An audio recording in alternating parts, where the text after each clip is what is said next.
성경 말씀에 대한, 그러니까 신앙에 아주 중요한 두 축이 있다면 말씀과 기도거든요. 기도는 모든 종교가 다 하죠. 그리고 그다음에 항상 경전이 있어야 됩니다. 이 기도는 말씀을 토대로 해야 되는데 말씀을 잘 모르는 상태에서 기도는 헛바퀴가 되는 거죠. 그래서 이 말씀이 가장 기본인데 그 말씀은 뭐냐? 성경 말씀이라는 거예요. 하나님께서 기록된 말씀으로 우리에게 계시해 주신 것이 가장 크다. 왜냐하면 성경을 보면 하나님이 어떤 분인지 알 수가 있어요. 그리고 하나님이 뭘 좋아하시는지 알 수 있고 하나님의 뜻이 무엇인지를 읽어낼 수가 있어요. 그래서 그 성경 말씀이 제일 중요한 거죠. 근데 우리가 보통 이제 말씀 그러면은 귀에 듣고 싶어하는 분들이 많으세요. 귀에다 듣고 뭔가 보고 싶어하고 그러는데 하나님은 그렇게 귀에다 대고 막 하는 건 별로 없어요. 만일에 혹시 귀에 들리시면 병원을 가시는 게 좋습니다. 꼭 병원 가보세요. 나는 정말 무서운 사람이 하나님이 어제 밤에 얘기했다고 그러는데 진짜 기가 막혀서 병원 가세요. 병원부터 가서 그리고 그렇게 들리는 말들 중에 정상적인 메시지는 없어요. 그리고 여러분 혹시 꿈에 뭘 보셨거나 이랬을 때는 항상 이 기록된 말씀을 갖고 이렇게 체크를 해봐야 돼요. 예를 보세요. 어떤 분이 딱 가가지고 장로님 어젯밤에 제 꿈에 나타났는데 장로님한테 가면 200만 원 준다고 그랬습니다. 그렇게 하나님 말씀하셨대요. 그러면은 그 장로님은 뭐라 그러시겠어요? 병원에 가라고 그래? 이 정도면 괜찮죠. 그러면 어떻게 해야 돼? 나는 하나님이 그런 거 안 보여주셨다. 되는 거예요. 예를 들면 이렇게 환상이나 이런 것은 이게 다 맞아야 돼요. 예를 들면 저한테 보여주셨으면 저분한테도 보여줘야 되는 거예요. 그렇게 해서 같이 이렇게 맞았을 때 하나님의 역사가 일어나지 나는 봤는데 저기 못 봤어요. 근데 하나님 말씀이라 그러니까 그게 말씀인 줄 알고 믿고 200만 원을 덜컥 주면 안 된다 이 말입니다. 근데 그렇게 그 말씀이라고 하는 것이 귀에 들리는 거, 눈에 보이는 거 이런 식으로 오기도 하지만 가장 중요한 하나님의 말씀은 기록된 말씀으로 온다, 성경. 근데 오늘 중요하게 좀 보셔야 될 게 제가 지난주에는 어머니 모친 상을 당해서 좀 정신이 없었던 것 같아요. 좀 뭘 말했는지를 제가 조금 하고 나서 좀 후회했는데 이 성경 말씀을 우리가 결국 묵상하는 거거든요. 말씀을 묵상하고 그 말씀을 들으면서 하나님을 깨닫고 하나님의 계시를 받고 그다음에 하나님의 뜻을 행하고 그리고 하나님의 일을 할 때 하나님은 이 말씀으로 하는 거거든요. 말씀으로. 그리고 우리가 사제가 필요한 것도 쉽게 말해서 목사가 필요하고 선생이 필요한 이유도 이 성경을 잘 풀어서 이렇게 가이드를 하는 것이지. 그렇기 때문에 우리가 목사들을 세우는 거거든요. 사실 다른 것보다도. 근데 이제 이 성경은 도대체 그러면은 하나님의 계시라고 하는데 어디부터 읽어야 되느냐? 그럼 새해 첫날 창세기부터 읽어야 되느냐? 복음서. 이게 여러 번 말씀드렸잖아요. 이게 복음서부터 읽어야 되는 거예요. 복음서부터.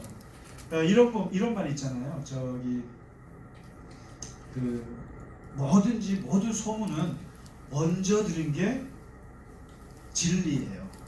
먼저 듣는 게. 그러니까 먼저 들은 게 먼저 이게 각인이 되면은 그 다음에 들어오는 거는 다 안 믿어진다는 거죠. 그렇잖아요. 그래서 우리가 이 미디어들도 보면 누가 먼저 선점하느냐가 되게 중요한 거예요. 그래서 어떤 말이 들어갔냐. 그래서 어렸을 때 신앙을 키워야 된다고 하는 게 어렸을 때 어떤 메시지를 듣느냐가 그 사람의 이제 모든 걸 좌우하는데 성경도요. 만일에 구약부터 시작하잖아요. 그러면 구약이 딱 박혀요. 첫 신앙생활 하는 사람들이 구약부터 그게 기준이 됩니다. 근데 이제 그래서 기독교는 항상 누가 뭐라 해도 예수님의 복음서를부터 시작을 해야 돼요. 거기서 시작을 해야 그게 기준이 돼서 그 다음에 들어오는 것들은 그 복음서를 어떻게 잘 맞춰주느냐 이거든요. 그래서 신약부터 읽어야 되고 항상 복음서를 읽어야 된다는 거예요. 그래서 저는 부탁하고 싶은 게 이번에 갈릴리 겨자나무 교회가 이제 올 한 해 우리가 말씀을 잘 못 읽으시잖아요. 그냥 편안하게 그냥 마태복음부터 앞에 붙어 있으니까 하루에 3장씩만 읽으면 좋겠어요. 3장씩만 큰 생각 없이 그냥 읽는 거예요. 근데 이 읽는 행위 자체가 신앙 행위예요, 사실은. 이걸 뭐 알아서 하는 게 아니라 그냥 쭉 읽어내는 행위 자체가. 그래서 그냥 하루에 3장 정도씩이면 뭐 그다음 1년에 다 읽겠다 이런 욕심도 필요 없어요, 사실. 성경은 66권을 다 읽는다고 해서 천국 많이 가고 뭐 반 읽었다고 해서 뭐 이렇게 되는 거 아니거든요. 그러니까 사실은 그냥 복음서 하나만 가지고도 평생 살 수 있는 거거든요, 이게. 그래서 문제는 내가 말씀을 읽고 있는데 제가 뭘 느끼냐면요, 이렇게 읽다 보면 이게 약간 그 세상으로 갔던 마음이 회복되는 게 하나님의 말씀이에요. 읽으면 그래도 뭐 예수님 말씀 나오고 예수님의 행위 나오고 이런 것들이 쭉 나오면서 내가 다시 그 자리로 돌아올 수 있는 거는 그거 읽는 거예요. 이해 안 돼도 상관없거든요. 그래서 저는 하루에 3장 정도씩, 아니 2장도 괜찮아요. 2장. 네, 2장 정도도 괜찮아요. 어렵지 않게. 3장은 좀 많을 수도 있겠다. 2장만, 한 장 읽으면 한 장 더 읽으면 끝이잖아요. 그래서 복음서를 그냥 쭉 2장 읽으면 좋겠다는 생각이 들고요. 자, 오늘 좀 보실 게 신약 성경이거든요. 도대체 신약 성경을 어떻게 읽느냐. 그래서 이제 성경을 가지고 역사적으로 이걸 어떻게 봐야 되나, 이거를. 이 성경책을 도대체 이게 하늘에서 떨어진 책이냐, 아니면 밑에서 올라온 책이냐, 이게 도대체 어디서 왔느냐는 거예요. 그래서 이걸 가지고 신학자들 또 목회자들 기독교 역사 속에서 이걸 갖고 4파로 나눴어요. 4가지 파로 나눴는데 이 성경 말씀이 어디서 왔느냐. 첫 번째 파가 뭐냐면은 근본주의 파예요. 한번 좀 오늘 성경을 내가 볼 때 말이죠, 근본주의 파가 있고요. 두 번째는 보수주의가 있어요. 보수주의 파가 있어요, 이 성경 가지고. 그리고 세 번째가, 보수주의가 있으면 무슨 주의가 있겠습니까? 진보주의가 있겠죠. 진보주의가 있어요. 그 다음에 네 번째가 더 나간 게 있습니다. 자유주의라고 있어요. 들어보셨죠? 자유주의가 있는데, 이 성경을 가지고 사람들이 이렇게 이제 4가지로, 이게 첫 번째 근본주의는 이런 거예요. 쉽게 말하면 성경은 그냥 하나님이 불러주시는 대로 쓴 거야. 불러주시는 대로. 그걸 축자영감이라고. 축자영감설. 그냥 하나님이 불러주시는 대로 써보고, 모세경을 쓸 때 로봇 같이 쓴 거야. 인공지능밖에 안 돼. 인공지능보다도 안 되죠. 그냥 불러주는 대로 쓴 거야, 성경이.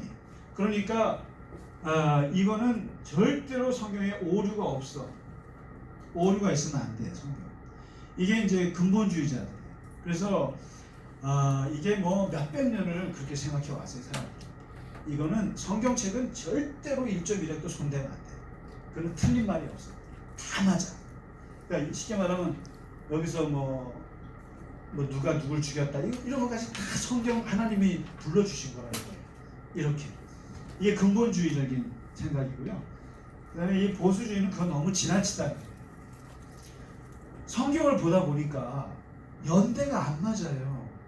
연대가 안 맞아요. 아무리 봐도 연대가 안 맞고, 예수님이 십자가에 죽으셨다는데 이렇게 죄패를 보니까, 죄패가 어떤 제자는 쓰기를 유대인의 왕이라고 쓰여져 있고, 또 어떤 제자는 이것은 유대인의 왕이라 이렇게 썼다라는 거예요. 근데 예수님이 죽을 때 죄패가 2개는 아니었을 거 아닙니까? 하나일 거 아니에요. 근데 하나님이 불러주셨으면 둘이 똑같아야지. 왜 죄패가 달라? 마태는 유대인의 왕 명상을 쓰고, 또 뭐 예를 들면 누가라 그러면 이는 유대인의 왕이라. 이게 어느 죄패가 맞아요? 틀리잖아요. 다르잖아요. 그러니까 그거는 하나님이 영감을 주신 건 맞지만, 인간에게 영감을 주셔서 쓴 건 맞지만, 성경이, 그러나 사람도 자기 감정이 있고 자기 지혜가 있고 자기 살아온 경험이 있어서 사람마다 다를 수 있어. 이게 보수주의적인 거예요. 그러니까 영감이 하나님의 영감이 들어가 있지만 사람마다 달라. 마태가 쓴 거 다르고 누가가 조금 달라. 얘는 왜냐면 성격이 다르니까 배운 것도 다르고 학력도 달라서 다를 수 있어. 이게 보수주의적인 생각이에요. 그 다음에 이 진보주의적인 생각은 뭐냐면 하나님이 영감을 주신 건 맞는데 이거 보수주의는 그런데 영감을 주신 거고 사람의 인격, 사람의 지식, 성격 같은 거를 하나님이 도구로 쓰셨다. 다르다. 그러니까 진보주의적인 생각은요. 하나님이 영감으로 쓴 책은 맞다. 맞는데 여기에 사람의 의도도 들어가 있다. 사람이 의도도 들어가 있다. 쉽게 말해서 이거는 이스라엘의 역사니까 이스라엘 사람들이 보도록 일부러 에스라나 느헤미야가 그렇게 쓴 거야. 의도가 들어갔어. 그러니까 인간도 같이 작업을 한 거야. 하고 보는 거죠. 이런 점이 있고요.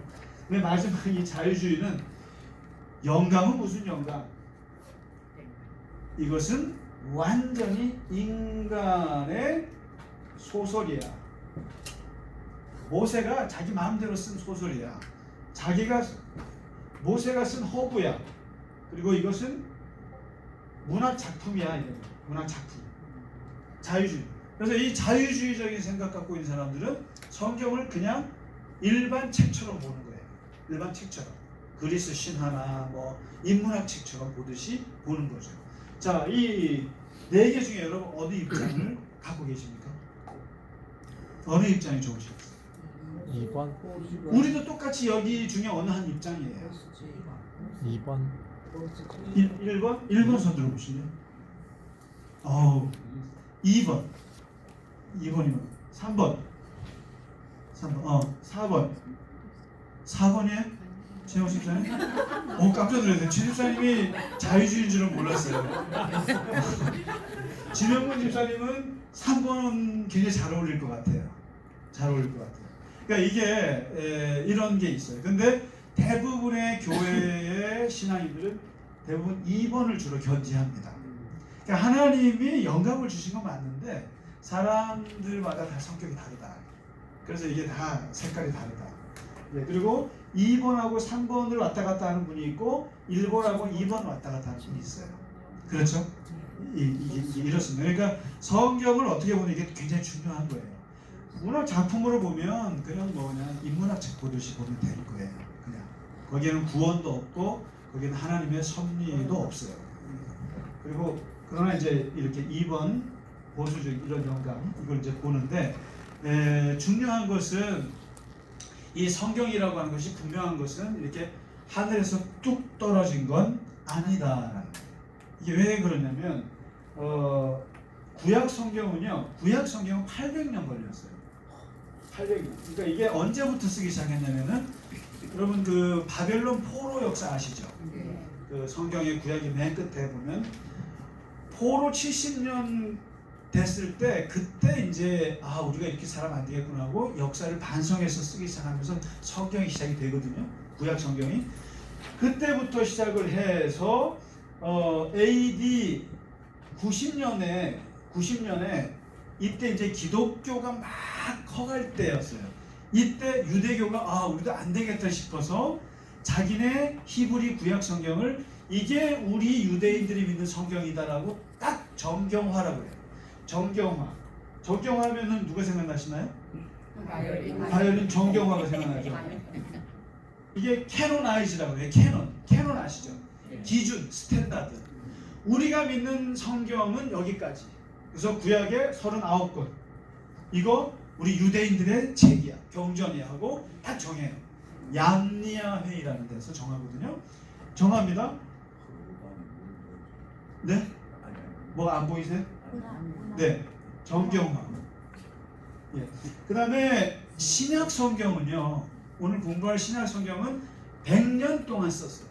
100년 동안 이게 쓰여졌는데 요것은 언제 되냐면은 AD 379년. 이게 카르타고라고 있어요. 카르타고 아시죠?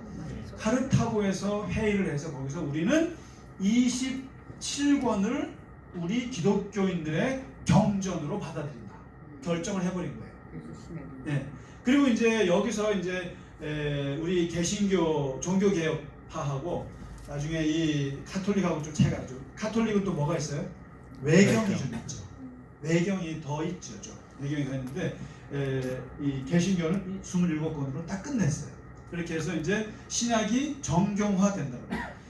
이 정경화라는 말을 왜 쓰냐면은 이 기독교는요, 요 27권 외에는 성경을 인정 안 해요. 딱 닫혀 있어요. 그리고 절대로 경전이 더 생길 수가 없어요. 요 27. 그다음에 구약은 딱 37, 39권. 이게 뭘 말하냐면 불교나 다른 종교는 경전이 많아요. 또 내가 쓰면은 내가 경전이 될 수 있어요. 이거를 열린 체제라고 해요. 열린 체제. 마음대로 내가 부처가 돼서 깨달을 수 있어요. 열려 있어요, 불교는. 근데 기독교는요, 우리 저 권사님이 아무리 깊은 복음을 깨달아서 쓰셨던 정의복음, 박정희복음을 썼어요. 근데 그거는 들어올 수가 없어요. 예를 들면 김상기가 내가복음을 썼어요. 제가요. 내가복음을 써서 나도 깨달았다 이렇게 해봐야 27권에 들어갈 수가 없어요. 닫혀 있다 이 말이에요. 기독교는 못 들어와요. 그러니까 여러분 이 27권이라는 얘기는 얼마나 많은 책들이 있었는지를 전제한 얘기예요. 100권 넘게 수도 없이. 예를 들면 여러분 유다복음서, 뭐 안드레복음서 없었겠어요? 그다음에 뭐 바울복음서, 무슨 복음서 없었겠어요? 얼마나 많은지 몰라요 그 당시에. 그런데 이걸 다 정리를 쳐내고 이게 우리의 신앙의 스탠다드가 될 만하겠다는 27권으로 딱 정한 거예요. 더 이상 못 들어와요. 그러니까 이제 이 기독교는 뭐가 발전하냐면은 이 27권, 신약성경 27권 가지고 우리 신앙을 다 얘기해야 돼요. 해야 되니까 이걸 어떻게 해석하느냐, 해석하기 발달. 그리고 뭐가 발달하면 이단이 잘 나와요. 해석하다. 아니 불교처럼 그냥 자기가 써버리면은 경전이 되면 그냥 그게 경전인 거죠. 근데 요 경전만 갖고 우리가 2000년을 살아오다 보니까 어떻게 그 말씀을 오늘날의 해석을 잘하느냐, 굉장히 중요한 해석하기 발전하고 거기에서 이단들이 막 나오죠. 그래서 이게 기독교처럼 이단이 많은 종교가 없어요. 이단이라는 게 뭐예요? 붙이거나 떼는 사람들이에요. 그러니까 27권 말고도 요거 있어 하고 붙이는 사람이고, 그 다음에 요거는 빼야 돼 하고 빼는 사람이 이단이거든요. 그러니까 요런 싸움이 굉장히 많은 게 이제 기독교라는 거예요. 왜냐면 이게 말씀의 종교고, 그 다음에 체계의 종교예요, 기독교는. 그래서 기독교는 누가 뭐라 그래도 막 산에 가서 기도하기 이전에 되게 공부하는 종교예요, 사실. 굉장히 말씀을 연구하는 종교예요. 말씀을 깊이 보는 이제 신앙인데, 그러다 보니까 그 말씀 가지고 싸움도 많다 이거죠. 그래서 이단도 많고. 근데 이제 오늘 꼭 좀 이게 성경을 이제 보실 때 꼭 기억하셔야 될 게요. 이 성경이 이렇게 되어 있습니다. 뭐냐면 여러분 그 박경리 토지 보셨어요? 네. 박경리 토지가 몇 권으로 되어 있나요? 굉장히 전집으로 되어 있잖아요. 네. 길잖아요. 그다음에 태백산맥 조정래 태백산맥 몇 권입니까? 20권 가까이 되죠. 그러니까 이거는 책은 여러 권이지만 내용은 어떻습니까? 일관성이 있죠. 성경은 태백산맥이나 토지 같은 책이 아니라는 거예요. 태백산맥이 여러 권으로 되어 있지만 내용은 조정래라고 하는 작가 한 사람이 하나의 주제를 갖고 쭉 쓴 거예요, 그냥. 그래서 서론이 있고 본론이 있고 결론이 있는 거예요, 이게. 근데 성경은 뭐와 같냐면은 이상 문학 전집 같은 거예요. 전집이 뭡니까? 이상도 들어가고 김상도 들어가고 전상도 들어가고. 그러니까 온갖 사람들의 작가들이 쫙 들어가서 쫙 묶어놓은 게 전집이잖아요. 그게 성경은 전집이라. 66권에 거의 뭐 몇백 명이나 되는 작가들이 그냥 자기 각자의 책들을 쓴 걸 모아놓은 거예요. 그런데 재밌는 것은 큰 줄기에서 하나님의 구원이라고 하는 큰 주제가 거기를 이렇게 흐를 뿐이지 책은 다 다른 책들이에요. 무슨 말씀인지 아시겠죠? 그래서 이제 그게 좀 중요하고요. 그 다음에 이제 우리가 실질적으로 이렇게 성경을 읽으실 때 어떻게 대하는가 성경을 어떤 마음으로 대하는가가 두 가지가 있어요. 이 두 가지로 대하는데 어떤 사람들은 1번을 취하고 어떤 사람은 2번을 취하고 사실 이게 두 가지 다거든요. 한번 성경을 한번 직접 찾아보시면 좋겠습니다. 제일 중요한 것 중에 디모데후서 3장 16절 이 말씀을 대하는 태도 중에 디모데후서 3장 16절이 말하는 게 있는데 첫째가 이거죠. 성경을 인생의 지침서라고 생각하시는 분들이 있어요. 인생의 지침서. 그러니까 쉽게 말하면 교과서 같은 거예요. 교과서. 그러니까 성경을 보면요, 뭐가 선인지 뭐가 악인지 이거를 잘 가르쳐 준다는 거죠. 한번 보실래요? 디모데후서 3장 16절. 디모데후서 3장 16절. 네, 찾으셨죠? 페이지 저도 모르겠는데 345쪽. 345쪽. 한번 이거 아주 중요한 두 군데입니다. 345. 예. 예, 거기 보시면은 모든 성경은 하나님의 감동으로 된 것으로 교훈과 책망과 바르게 함과 의로 교육하기에 유익하니 이는 하나님의 사람으로 온전하게 하며 모든 선한 일을 행할 능력을 갖추게 하려 합니다. 성경의 6가지 기능을 얘기해 주거든요. 그 기능이 뭐냐면 성경을 공부하고 성경을 보다 보면 거기에서 너를 교훈하고 너를 책망하고 바르게 하고 그 다음에 정의롭게 사는 법에 대해서 교육해주고 그 다음에 하나님의 사람으로 온전하게 해주고 그다음에 선한 일을 어떻게 행하는가 능력을 갖추게 해주는 책이 성경이다. 이게 그러니까 이거는 성경은 내 인생의 지침서 같은 거야. 그러니까 너가 어떻게 바르게 살고 어떻게 하나님으로 사람으로 온전하게 사는가를 잘 갖추게 해주는 교과서 같은 책이다. 이게 그래서 이제 안 믿는 사람들도 성경을 보면 유익한 게 많아요. 특히 뭐 산상수훈 보면 나쁜 말 있나요? 그러니까 안 믿는 사람도 교양으로 성경을 읽고 특히 유럽이나 미국이나 기독교 문화에 있는 데서 성경을 모르면 문학을 논할 수가 없어요. 성경을 모르면 유럽의 역사를 파악할 수 없어요.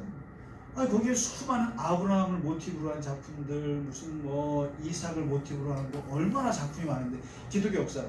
그러니까 저는 그 한국에 있는 저 대학생들한테도 그 교양 제가 기독교학을 가르쳤거든요. 근데 너네 성경을 몰라가지고는 서양 역사도 모르고 세계 역사를 이해할 수가 없어. 온갖 그 셰익스피어가 말하는 그 작품 속에 성경에 있는 내용이 얼마나 많아요. 그러니까 교양으로라도 생각해서 성경을 좀 공부하라고 제가 그러면서 이제 가르친 적이 있거든요. 근데 이만큼 이 성경이 인생의 교과서로서 이제 좋다. 그러니까 뭐가 선한지 악한지 바르고 옳은지 이런 거를 구별해주는 교과서 같은 책이다 이거죠. 근데 이제 두 번째 이거는 안 믿는 사람들도 생각하는 거예요. 근데 이제 두 번째 기능이 있는데 이거는 히브리서 4장 12절 한번 보시겠습니까? 히브리서 4장 12절은 성경이라고 하는 것은 교과서만으로가 아니라 도덕 교과서가 아니라는 겁니다. 12절에 보시면 여기는 이제 성경이란 말을 안 해요. 여기서는 한번 보실래요? 12절인가요? 네. 4장 12절 찾으셨죠? 이 두 구절이 중요합니다. 예, 12절이죠. 보면 하나님의 말씀은 살아있고 활력이 있어 좌우의 날선 어떤 검보다도 예리하여 혼과 영과 및 관절과 골수를 찔러 쪼개기까지 하며 또 마음의 생각과 뜻을 판단하느니 지으신 것이 하나도 그 앞에 나타나지 않음이 없고 우리의 결산을 받으신 이의 눈앞에 만물이 벌거벗은 것 같이 드러나느니라. 이거는 차원이 다른 얘기예요. 이건 뭐냐면 성경이라고 하는 책은 책이 아니라 하나님의 말씀으로서의 성경은 살아있어서 리빙 워드라고 해서 살아있고 움직여서 그 스스로가 뭘 하냐면은 양날의 검 같다라는 거죠.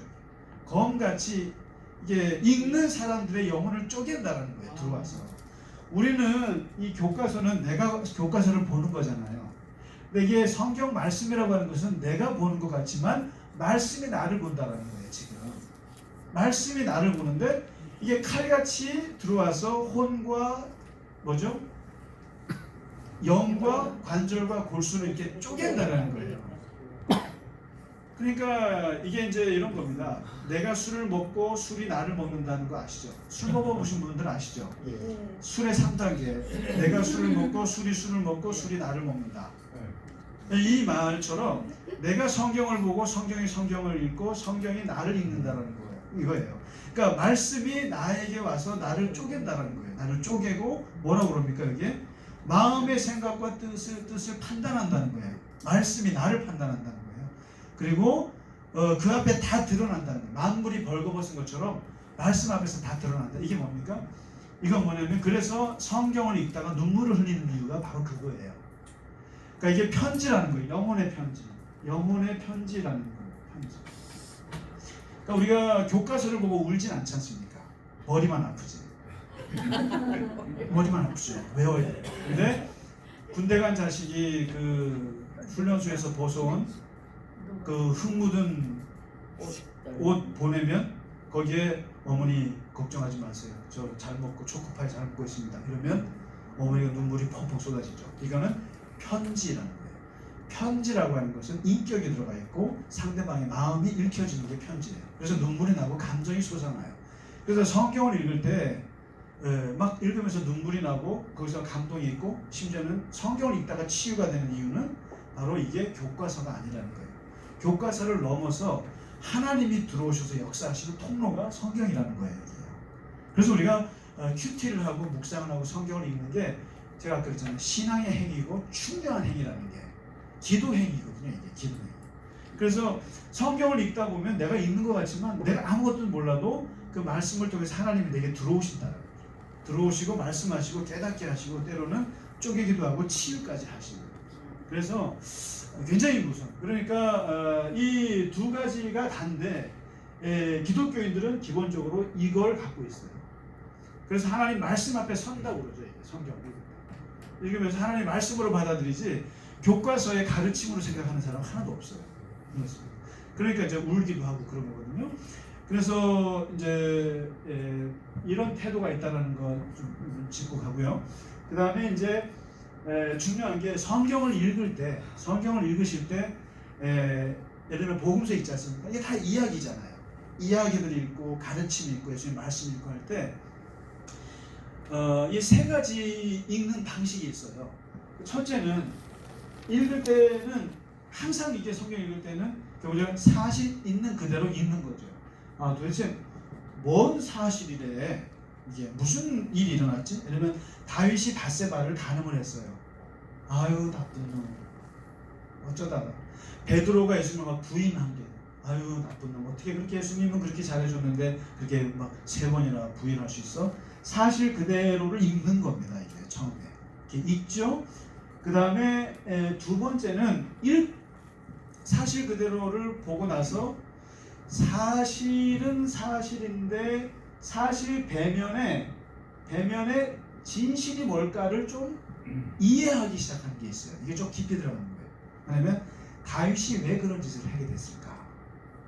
왜 그렇게 됐을까? 아유, 걔가 이제 먹고 살만하니까 배불렀구나.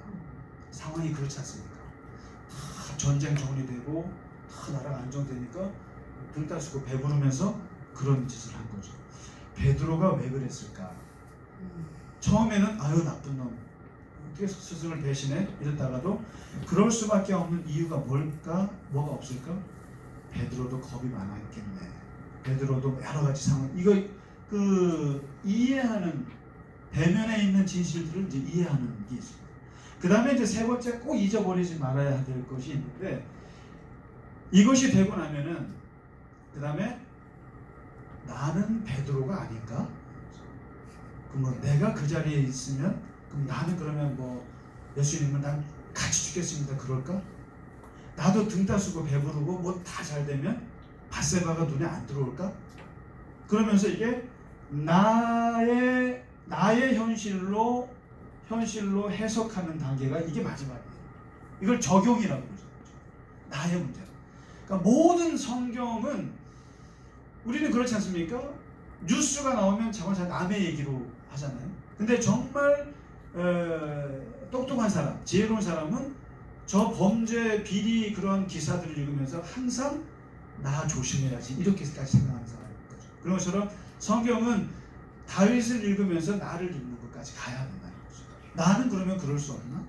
베드로 나는 그럼 그 자리에 있으면 예수님을 따라갈 수 있을까?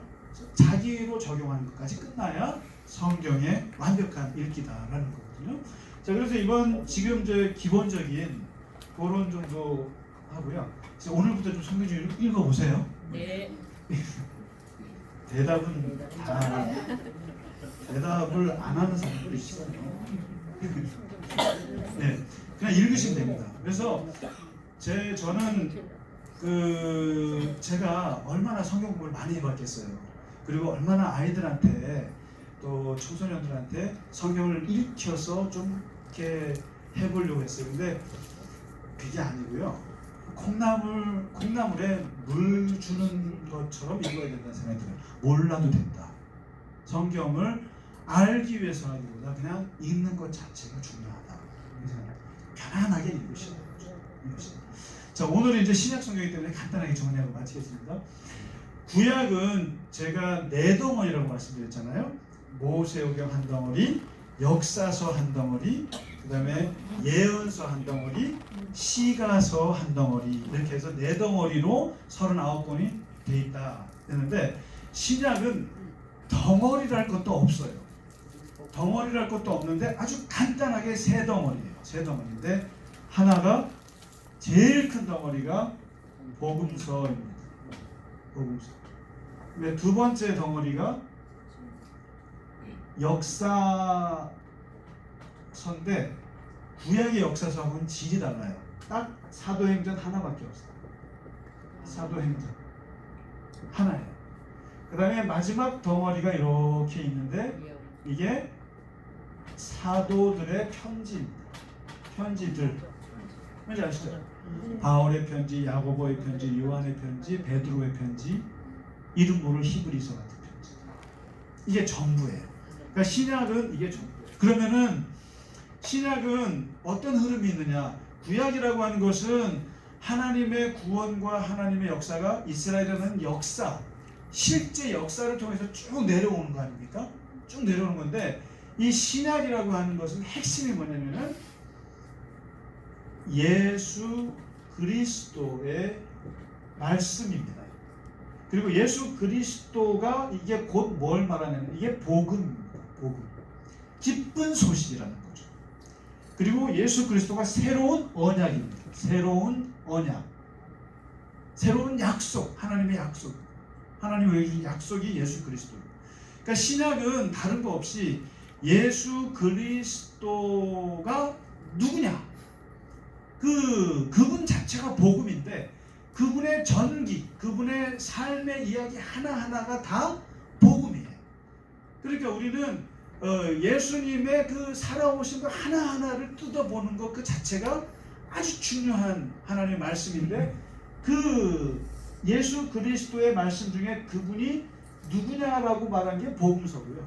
이게. 그 다음에 예수 그리스도의 복음이 어떻게 역사 속에서 펼쳐졌느냐, 이게 사도행전. 어떻게 예수님이 어떻게 전파됐느냐, 초대교회가 어떻게 전파됐느냐, 이게 이제. 그 다음에 이 복음서는 육으로 오신 하나님의 아들, 육으로 오신 예수님의 이야기고, 이 역사서는 영으로 오신 예수님의 역사가 이게 역사, 사도행전이거든요. 초대교회 역사. 두 덩어리잖아요. 그 다음에 이 사도들의 편지는 그 육으로 오신 예수님을 경험한, 또 영으로 오신 예수님을 경험한, 성령을 경험한 사도들, 제자들이 경험한 예수님에 대한 해석이에요. 예수님에 대한, 예수님은 이런 분이야, 예수님은 이런 분이하고 쭉 가는데 대표적인 사람이 바울이 제일 많죠. 그 다음에 사도 요한 1, 2, 3서 계시록, 그 다음에 야고보, 그 다음에 베드로. 이게 전부예요. 사도들의 편지라는 게 전부예요. 복잡합니까? 안 복잡합니까?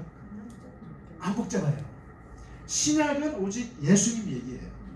예수님의 실체 이야기, 예수님의 영의 역사의 이야기, 그 다음에 예수님에 대한 해석들, 제자들의 이야기예요. 전부 주제는 예수님 얘기거든요. 그래서 간단히 말씀드리면 이 복음서를 왜 읽어야 되느냐면요, 이 복음서는 뭐 아무리 바울의 편지가 의대로와도 여기서도 마찬가지 우선순위라는 게 있어요. 우선순위가 복음서예요. 누가 뭐라도 예수님의 말씀, 당신이 하신 말씀, 이게 1번이고요. 그 다음에 그분이 보여주신 행동, 그것이 2번이거든요. 그게 가장 중요한 건데, 여기서 이제 그 복음서라는 게 보면 한번 마태복음 한번 펼쳐 보실래요? 간단히 그 마가복음이 제일 먼저 쓰여진 거 아시죠? 복음서 마가복음이 AD 70년. 마가가 누굽니까? 베드로의 수행 비서죠. 그리고 통역사예요. 마가의 다락방 아시죠? 돈 좀 있는 엄친아 자식이에요. 엄친아 자식의 특징이 뭔지 아세요? 생활력이 약해요. 그래서 이 마가는 베드로와 바나바의 동역자였어요. 그런데 토레스 산맥을 건널 때 못 가겠다고 그래가지고 바울한테 찍힌 사람이 마가예요. 바로 그 마가거든요. 이 마가가 베드로를 통역하고 이렇게 해주면서 이제 AD 64년에 로마에 화재가 일어나잖아요. 네로 황제가 이걸 기독교인한테 탄압하지 않습니까? 그때 베드로와 바울이 죽어요. 그래서 베드로가 죽음을 직감했죠. 죽음을 직감하면서 이제 앞으로 다가올 그 초대교회 환란을 생각하면서 1세대가 끝나기 전에, 예수님은 30년 전에 들어가셨잖아요. 근데 이제 1세대가 끝나기 전에 이거 기록을 하지 않으면 안 되겠다 싶어서 마가에게 예수님 이야기를 들려주고, 마가가 베드로의 죽음과 함께 AD 70년 정도에, 70년은 언제입니까? AD 70년은 예루살렘 성전이 무너지는 해예요. 그때가 아주 중요한 역사적인 해인데, 그때쯤 기독교 박해가 본격화될 때 마가복음이 딱 등장합니다. 하면서 이 환란을 어떻게 이겨낼 것인가, 이걸 이제 마가복음에서 이제 예수님의 그 자꾸만 흐려져 가니까 기억이, 제자들도 죽어나가고 제자들이, 그러니까 기록을 해주는 건데 마가가 이걸 받아서 해줬는데, 이게 오리지널 복음서예요. 제1복음서, 제일 먼저 쓰였어요. 제일 짧아요. 근데 여기서는 급하게 썼기 때문에 그게 없어요. 예수님의 어린 시절 같은 거 없어요. 그냥 곧바로 나이 30에 예수님이 하나님의 복음의 시작이다 하고 그냥 바로 치고 나가잖아요. 그리고 예수님의 공생의 기간도 3년에 1년이에요. 그리고 여기는 갈릴리 위주로 예수님이 돌아다니시는 걸로 그려요. 아주 토속적이에요. 아주 토속적이에요. 토속촌이 아니고 그 토속적이에요. 그러니까 돈도요, 랩돈 수준이에요. 시골스러워요. 근데 이 마가복음의 핵심은 예수님의 고난이에요. 십자가. 근데 이 우리가 기다리던 메시아는 순환의 메시아다. 뭐냐면 이제 곧 우리에게 닥쳐올 환란을 이기기 위해서는 그리스도께서 고난 당하셨다. 우리도 그리스도와 함께 같이 고난을 이겨내자. 이런 의도가 마가복음의 목적이죠. 그래서 이 마가복음이 그렇게 쓰여지면서 이제 시작이 됩니다. AD 70년에. 그러니까 마가복음은 예수님의 고난이 60%가 나와요. 16장까지 있지만 거의 다 예수님의 고난에 맞춰져 있어요. 십자가에. 이게 나오고, 그 다음에 두 번째 나온 게 마태예요. 우리는 마태, 마가, 누가, 요한 이렇게 되니까 순서대로인 줄 아는데 그렇지 않습니다. 마가가 1번이고요. 마태가 AD 80년 정도. 근데 여기서 사복음 중에서 가장 인기 있는 책은 마태복음이에요. 마태복음은 읽을 거리가 많아요. 그러니까 뭐냐면 마태하고 누가는 마가복음을 보고 쓴 책이에요. 개정 증거판이에요. 리메이크한 거예요. 쉽게 말하면 살을 붙였다고요. 그러니까 마가복음의 661개의 문장 중에 600개의 문장이 마태복음하고 누가복음에 다 들어가 있어요. 보면. 자, 그리고 연구하는 신학자들도 참 재밌어요. 숫자를 다 쉬어봐요. 그러니까 마태가 마가를 보고 거기다 살을 붙였는데, 방향을 어떻게 틀었냐면은 유대인들에게 틀 거예요. 그래서 유대인들이 볼 수 있도록. 그래서 마가복음에는 깔끔한데요. 마태복음에는 유대인들이 봐도 아브라함의 족보가 나오죠. 그다음에 출애굽 같은 게 나오고 산상수훈은 제2의 십계명 같은 거예요. 예수님은 제2의 모세 같은 느낌이 들어요. 그리고 이제 이사야 인용이 되게 많아요. 구약에. 그러니까 유대인들이 이렇게 마태복음 보면은 그다음에 율법 1.1획도 버리면 안 돼. 유대인들 볼 때 그렇지. 근데 예수님도 유대인이네. 그래 다윗의 후손이야? 유다 지파네. 이건 뭐 괜찮네. 이렇게 해서 국내용으로 맞춰진 게 이 마태복음입니다. 근데 이제 10년 후에 누가복음이 AD 90년에 나오고 이거는 누가는 누굽니까? 의사잖아요. 바울의 동역자예요. 바울이 누굽니까? 이방인의 사도죠. 헬라사. 벌써 머리가 이게 코스모폴리탄 된 사람이에요. 이렇게 이 국제적인 감각을 가진 사람이 두 사람인데 누가복음은 그 자체가 방향 자체가 해외에 가 있어요. 그래서 보면 내용이 마태하고 느낌이 달라요. 누가복음은 완전히 그냥 그저 이방인들 헬라 사람들이 보기 좋게 선한 사마리아인 그다음에 뭐 돌아온 탕자 이런 거 보면 지금도 위대한 비유라고 해요. 굉장히 그래서 누가 침이 마르다. 네? 괜찮습니다. 그래서 이 누가복음은 이방 선교를 위해서 쓴 책이 누가복음 같은 거죠. 느낌이 다릅니다. 그 다음에 이제 제일 늦게 쓰여진 게 이제 요한복음이지 않습니까? 이거는 AD 거의 100년쯤에 썼는데 이건 누가 하냐면 예수님의 제자 사도 요한이 90세 넘게 살았잖아요. 근데 이거는요 예수님 부활하시고 거의 60년 후에 쓴 책이에요. 그러니까요 마태복음, 마가복음, 누가복음 다 본 거예요. 보고 나서 누가복음 60년 만에 예수님을 다시 쓴 건데 이거는 이미 예수님은 하나님이시고 예수님이 이미 하나님이시고 그 다음에 말씀 그 자체는 태초부터 계셨던 분이고 그리고 인간이 아니에요. 요한복음에서 예수님. 그래서 요한복음을 보시면 거기에서는 믿음이 생겨요. 신앙이 생겨요. 예수님을 어떻게 믿느냐 안 믿느냐. 마태, 마가, 누가는 예수님을 따르냐 안 따르냐. 나이 30대는 예수님을 따르느냐 제자가 되느냐 마느냐 갖고 싸움인데 요한복음은 그게 아니에요. 예수님은 이미 하나님이 되셨고 그리고 그 예수님을 믿으면 구원이고 안 믿으면 그거예요. 그러니까 완전히 이거는 신앙을 가져다 주는 책이에요. 그래서 초신자분들이 읽기에 어느 게 좋으세요? 그러면은요 생각밖에 요한복음을 되게 좋아해요. 저는 젊었을 때 요한복음 싫어했거든요. 너무 추상적이어가지고 막 거짓말 같고 너무 막.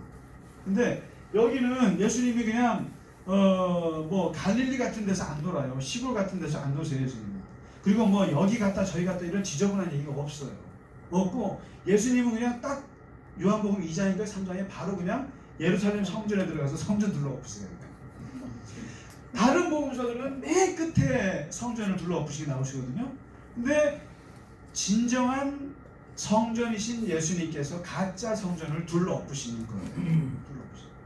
그래서 이 요한복음은 마치 이렇게 하늘에서 독수리가 보는 것처럼 예수님의 마음을 다 읽어요. 이게 누가요? 사도 요한이.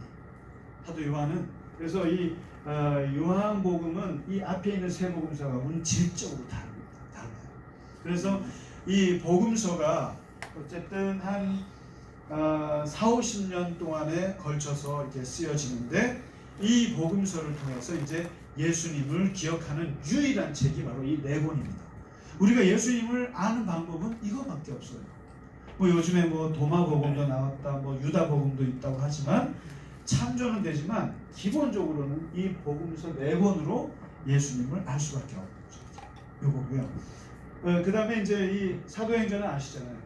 아주 제자들의 역사인데 그 영으로 오신 예수님께서 교회를 만드시고 그 다음에 베드로를 중심으로 한 예루살렘 교회가 시작이 되고 그 다음에 사람이 죽어나가고 그 스데반이 죽고 야고보가 죽고 순교가 일어나고 그 다음에 이제 바울이라는 사람이 회심하고 등장하고 그리고 이제 안디옥 교회라는 것이 생기고 그리고 바울이 선교를 하고 이게 해서 그냥 28장까지인가요? 쭉 진행되는 게 이 사도행전이거든요. 요거는 그냥 베드로와 바울이 중심축이에요. 그래서 초대교회가 어떻게 땅끝까지 복음을 전하는가. 여기서 말하는 땅끝이 어딘가요? 스페인. 그래서 이제 요게 초대교회 역사고요. 이 사도들의 편지는 뭐 다른 것보다도 바울의 편지가 제일 많은데, 바울은 따로 공부를 우리가 좀 해야 되지만은 바울의 그 편지를 자세히 보면 핵심이 뭐냐면은 그리스도 안에서 제일 많이 씁니다. In Christus, in Christ. 이게 제일 많은데 바울은 딱 두 가지밖에 없어요. 예수님에 대해서 부활하신 그리스도, 그 다음에 십자가의 그리스도, 두 가지. 그래서 이 바울은 예수님을 눈으로 본 적이 없으니까 부활하신 그리스도 이것만 갖고 있고, 그 다음에 십자가면요, 십자가면은 바울은 항상 십자가의 도는 하나님의 사랑을 말하는 거고, 십자가의 도는 하나님의 지혜고, 그리고 이 십자가의 도는 우리를 구원하셨고, 그리고 이 십자가는 우리를 변화시킨다. 나도 십자가에 못 박혔다, 이렇게 해서. 그래서 모든 걸 다 십자가와 부활로 예수님을 설명한 게 바울이고, 바울이 가장 많이 쓴 게 은혜로 말미암는 구원. 이거 편지 속에 녹아져 있죠. 이게 바울이 아주 중요한 거고요. 요한은 보면 뭘까요? 사랑입니다. 이상한 거예요.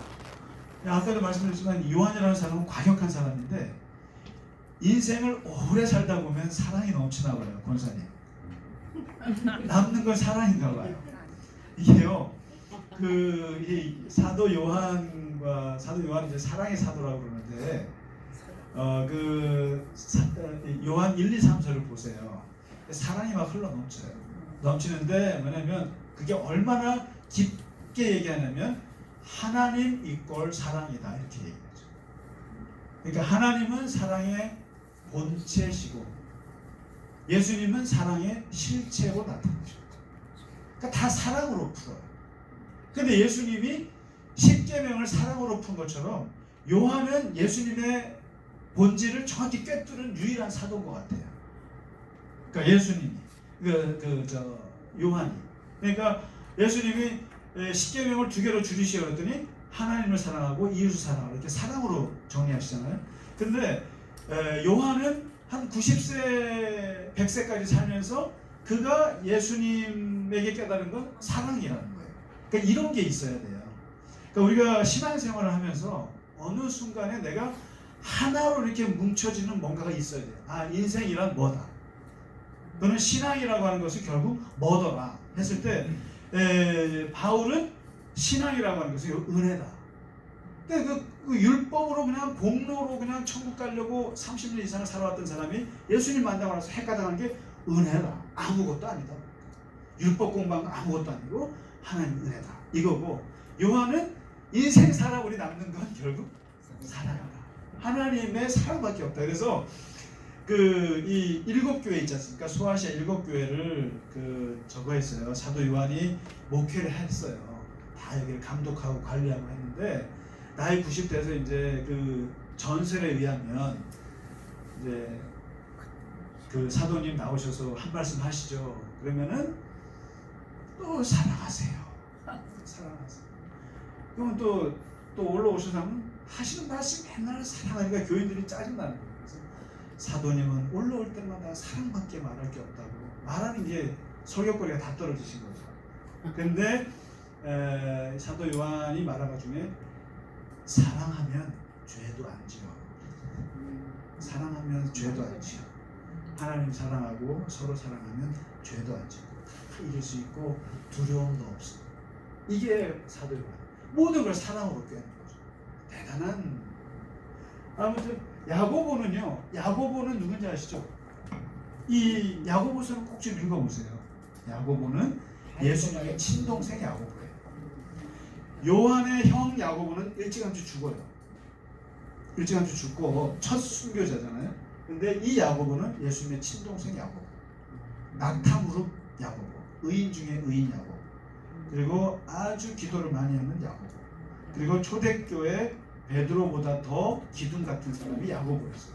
근데 예수님의 친동생이 야고보인데 존경받는 사람인데 이 사람의 이름으로 쓴 책이 야고보서인데 이 사람은 생각보다 리얼리스트예요. 생각보다 행함이 없는 믿음은 필요 없다. 몸으로 보여주지 않는 믿음은 아무 쓸데없다. 말로만 하는 믿음은 귀신이 더 잘한다. 나 하나님 믿어? 귀신이 더 잘합니다. 그 대표적인 게 뭐냐면 교인들 차별하지 말아요. 차별하는 것이 믿음이 없다고 야고보는. 그 다음에 기도하려면 엘리야처럼 무릎 꿇고 간절하게 기도해야 돼요. 아주 구체적인 기도에 대한 얘기, 구체적인 그 믿음에 대한 얘기를 하는 사람이 야고보입니다. 그러니까 베드로는 뭐 저거죠. 죽기 전에 그 기독교인들에게 오는 환난들, 엄청난 환난들을 이겨내려면 그리스도의 고난을 기억하자. 이게 베드로 전서 후서예요. 네. 그러니까 이제 앞으로 다가올 이 환난들을 이겨내려면 우리의 주이신 그리스도께서도 고난을 당했다는 걸 기억하고 이겨내자. 이게 베드로입니다.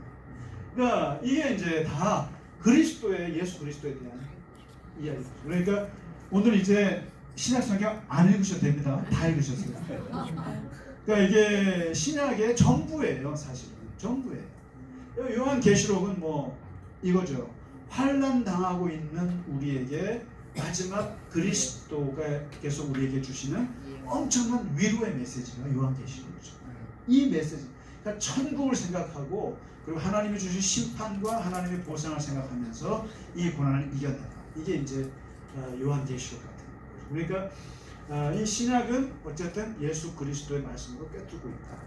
이걸 좀 기억하시고 이번에 얼마가 될지 몰라도 하여튼 신약 성경을 조금씩 읽어 나가시면 좋겠다. 자, 마치겠습니다. 혹시 질문 있으시면? 갑자기 질문이랄까? 그럼요. 목사님 말씀에 저는 되게 참 감명하고 좀 있을 텐데, 제가 아마 제일 연소가 짧을 겁니다. 2년 넘었거든요. 그래서는 성경을 제가 2번을 그래도 완독했습니다. 근데 부끄러운 지금까지는 지금 오늘 목사님 말씀을 듣고 보니까 그냥 읽는데 그거거든요.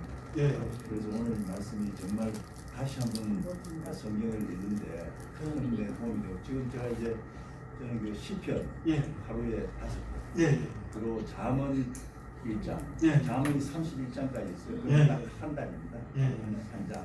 시편이 150편인데 5편을 읽으면 딱 한 달이에요. 그리고 이제 그 마태복음부터 이제 지금 있거든요. 그래서 저는 있는데, 그런데 오늘부터 다시 이제 지금 목사님 말씀을 하려고 해서 이렇게 아주 깊은 오늘 이 말씀이라서 저는 특히 저한테는 오늘 아주 이 감동이었습니다. 맞습니다. 신앙의 첫 출발로서는 아주 신학이 중요할 것 같고요. 그리고 그 시편 가끔씩 읽으면 좋습니다. 제가 매일 5편씩 읽고, 이제 잠언도 내용 보면 참 좋지 않습니까? 그게 뭐 하여튼 교양적이고 도덕적이고 윤리적인 뭐 한 가지 게 있는데, 저는 이제 1장씩만 읽어요. 그렇죠. 굳이 제가 순위를 따진다면, 우선순위를 따진다면 잠언이나 시편이나 이런 전도서의 부분은 이 지혜서 부분 있지 않습니까? 이게 가장 주의가 돼요. 이게 순위로 따지잖아요. 사실 신앙의 제일 중요한 부분은 어쨌든 예수님에 대한 보고서와 신약을 하고, 그 다음에 중요한 게 이제 모세오경 있지 않습니까? 모세오경의 그 토라의 율법, 도대체 율법이 뭐길래 그렇게 바울이 그랬을까? 그 하고, 그 다음에 이스라엘의 역사, 그 다음에 이제 예수님하고 비슷한, 예수님이 많이 인용했던 게 예언서인데, 그 다음에 이제 우리가 좀 내 마음에 좀 풀고 또 세상의 지혜도 좀 알고 싶고 하면은 시편이나 잠언, 이거는 맞는 말 많아요. 그래서 정말 그 교양 부분에 있어서는 굉장히 좋은 책이고, 또 하나님을 이렇게 믿는데 기본적인 그 이 자세를 가르쳐 주는 게 잠언이고 이런 겁니다. 그래서 좋고요. 그러나 이렇게 중요도에 있어서는 이렇지만 그래도 같이 읽으세요. 같이 읽고 이게 중요하다는 말씀을 드리는 거예요. 아주 잘하고 계십니다. 아이고. 예. 상주. 자,